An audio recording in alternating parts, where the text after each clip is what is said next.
Last year, President William Ruto was voted the second most corrupt leader in Africa. Corruption, LGBTQ. William Ruto was on record ordering the police to shoot and maim. Africa Update, your daily dose of African insights with Lulu Gaboo on Channel Africa. You know what, Maxwell, we've been having a chat off air, but Sooner or later, an account will be demanded of them. what about the people that work with the president? William Ruto is surrounded by yes men. In Kenya, it's easy to send a thief of a chicken to hang. 84 million US dollars. Africa Update, your daily dose of African insights with Lulu Gaboo on Channel Africa.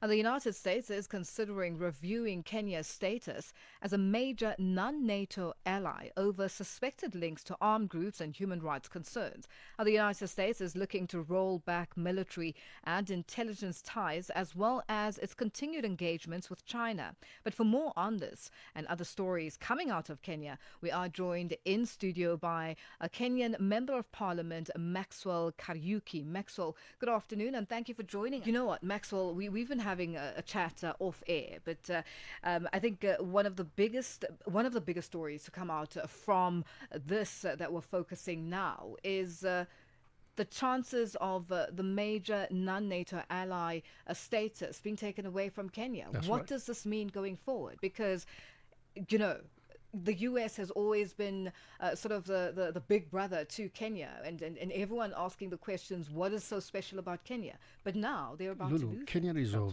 geostrategic importance to the US. Our bilateral relationship on trade, security, anti-terrorism goes back to a very long time. Now, Kenya was conferred the designation of MNNA last year, major non-NATO ally. It's one of the 4 countries globally to receive this status recently. This partnership grants Nairobi several U.S. security and defense benefits. It includes joint counterterrorism, intelligence and military support. You will understand America and Africa has got several joint initiatives on military and anti-terrorism. The things going on in our country lately, since William Ruto became the president, U.S. is very keen on matters of governance, human rights, leadership. When the first anti-government riots happened in Kenya last year, the government descended on the youth and the protesters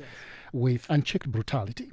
This latest development and this review sends a reminder to President William Ruto and his government that these color statements they make, for example, William Ruto was on record ordering the police to shoot and maim protesters. He actually said, shoot them on the legs, let them go to the hospital and let them go to the court. And he was saying that publicly. Just a few days prior to that, his lieutenant, the Minister of Internal Security, Mr. Kipchumba Murkomen, was ordering the police in full glare of cameras. Any Kenyan who dares approach a police station, whether they are looking for help, he said, shoot to kill. It is this kind of statement that worries Kenyans and worries the international community. And this is a reminder to them that their actions, covert or overt, whatever they do, whether behind the scenes and whatever they discuss in State House and decide to hoodwink Kenyans, these actions are receiving scrutinization and they are being watched. And in due time, sooner or later, an account will be demanded of them. Now, a lot has unfolded. You touched on something that's key, and also the fact that not only shoot and maim them, but shoot to ensure that we remain in power, basically, and we send the message across. Right. But he didn't think that the Gen Z, the young people, the youth, would stand up and face government. Because we saw, visuals of within social media and our TV screens where young people were marching in protest with tear gas being thrown at them and still standing strong. So what does this highlight about William Ruto as president of Kenya and the government as a whole? There is a South African politician that I admire, Dr. Rampele Mampele, and she said in 2012 that African leaders change when they are forced to change. My former patron at the Thabo Mbeki School of Public and International Affairs, President Thabo Mbeki, told us in 2012, he sounded a warning to African leaders to brace themselves for more Arab uprisings as long as they continue to be preoccupied with their own interest and not that of the people. William Ruto thought getting to power is just easy, and when you get there, you do as you want. He didn't expect accountability. And before that, there is Prime Minister Raila Odinga. He is the man who is known to have opposed government and to lead protest. When Uhuru was president, when they were newly in power with William Ruto, Raila Odinga led protest against Uhuru and Ruto.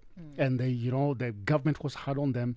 But this ones of Gen Z caught everybody off guard, including President William Ruto. And I can tell you the truth. William Ruto refuses to see the truth. He is insensitive to people's grievances and public pain. He sees the Gen Zs as enemies. But I think the time has come for him to accept the reality that Kenya now has got new members of parliament. They may not be in the house, having all the trappings of the office. They may be ordinary, this youth, the Gen Zs, that are demanding accountability from him, and they're asking him to shape up and do things accordingly. What's interesting for me is, what about the people that work with the president, his advisors, ministers, people that he's brought in to governance? Why are they not able to open his eyes and say, listen, this is unraveling, this is what's happening, and young people are dying, protesters are disappearing and being found killed, but with no accountability, as you mentioned. Why is this just continuing with nobody that he works with to say, you're going in the wrong direction? Absolutely. Let's change tack. Absolutely. President George W. Bush, in his book Decision Point, says a president is as good as the men that surround him.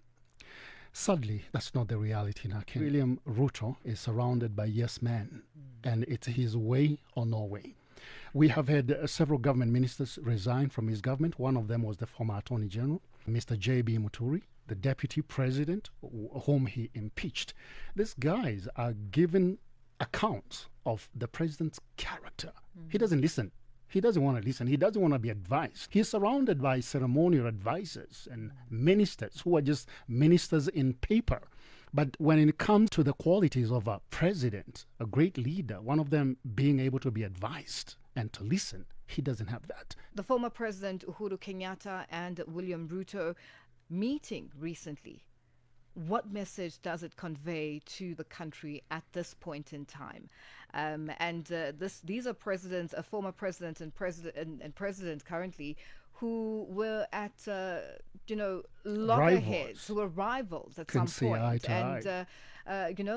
William Ruto was Uhuru Kenyatta's deputy, right. And Raila Odinga was on the outside. And here we see former President Uhuru Kenyatta now stepping up and meeting with his rival to have some sort of discussions. What came out of those discussions? Were they made public? Lulu, they say politics is a game, and a very interesting game. And there are no permanent enemies in politics.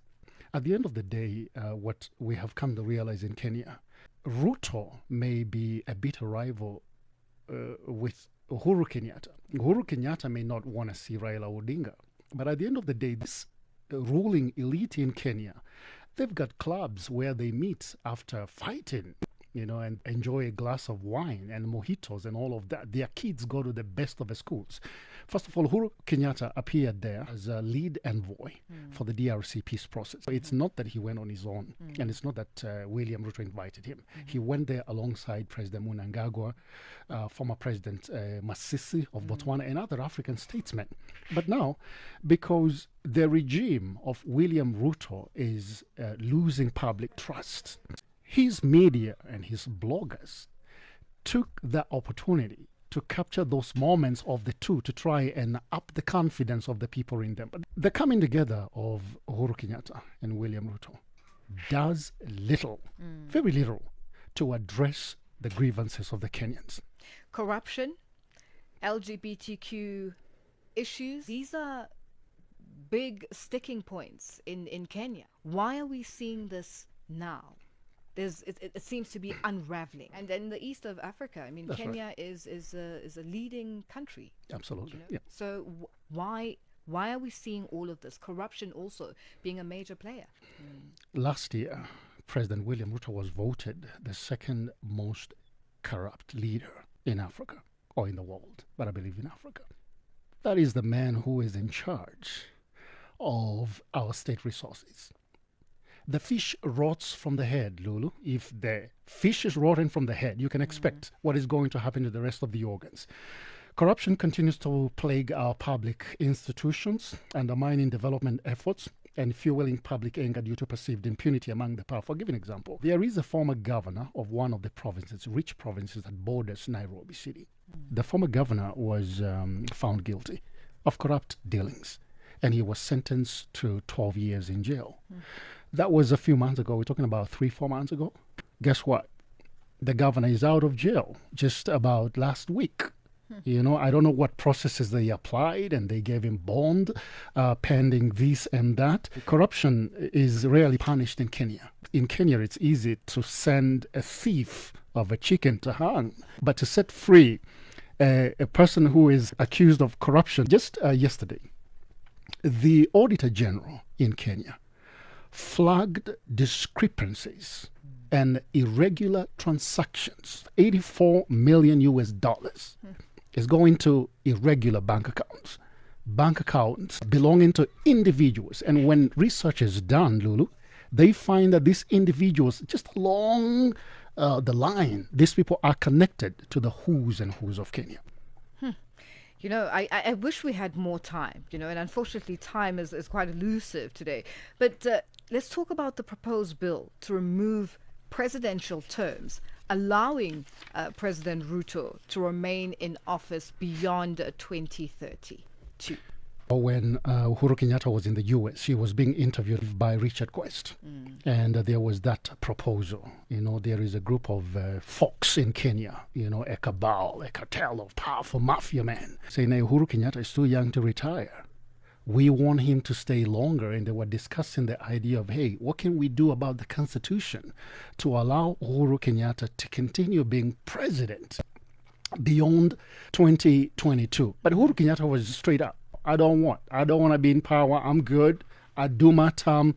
I get out of the way. One of the senators allied to William Ruto proposed that bill. I believe strongly we are written not for the flare-ups that we are having right now in the country. That bill would have passed because Ruto has the supermajority in the parliament. Is that Ruto embraces that same proposal that was thrown at Uhuru Kenyatta.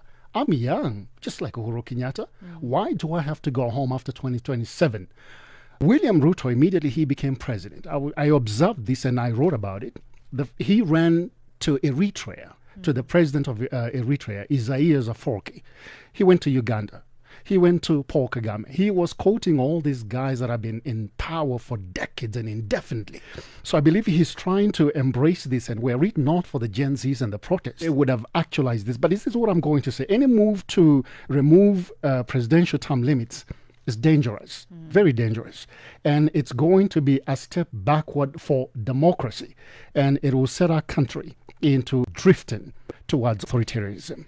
Maxwell, we have run out of time and are going to have to leave it there for today. Thank you so much for joining us. I appreciate it. Yeah. Kenyan Member of Parliament Maxwell Kariuki joining us live in studio. And that's how we wrap Africa Update today.